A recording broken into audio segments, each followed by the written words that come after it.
8 قواعد لزواج أكثر سعادة. توكلنا على الله. 1. التواصل، يعني الكلام، المشاركة، السؤال، الاهتمام. زعلتوا من بعض اتكلموا، ما تكتموش. مفيش حاجة بتخلق فجوات في العلاقة أكتر من قلة الكلام. 2. خليكوا لزاز كده، هزروا مع بعض، اضحكوا، قضوا أوقات حلوة، كواليتي تايم كده. الحياة مش شغل ومسؤوليات وبس. رقم 3. الاعتماد المتبادل. مش صح ان انت تبقي معتمدة عليه في كل حاجة، لازم يبقى ليكي قيمة كده. كل واحد فيكو لازم يكمل التاني وله دوره، قيمته اهمي. رقم 4. تلبية الاحتياجات. حتى لو مهتم مش هيعرف لوحده، صدقيني ما بيعرفوش. اتكلموا مع بعض، قولوا لبعض انتوا محتاجين ايه، مباشر كده مباشر. رقم 5. مراعاة المشاعر. هو بيتفه مشاعرك وانتي مش مقدرة اللي بيعملهولك. خناقة كل بيت. فيها ايه لو الست قدرت ان هو بجد بيتعب عشانها؟ وفيها ايه لو الراجل قال لها تسلم ايدك بعد الاكل وقال لها كلمة حلوة، كلمة واحدة حلوة؟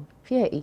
رقم 6. التقبل. ما هو في عيوب وانت فيكي عيوب، فتقبلوا بقى عشان الدنيا تمشي. اخر حاجة بقى الدعم. مفيش بني ادم سوي ما بيدورش على الدعم من شريك حياته. ما بنحبطش بعض، ولا كل واحد فينا عايش حياته وما بنعرفش اصلا حاجة عن بعض. مش هتبقى جوازة كده، ولا انتوا ايه رأيكم؟ الكلام ده من كتاب الزوجان السعيدان لبارتون جولد سميث.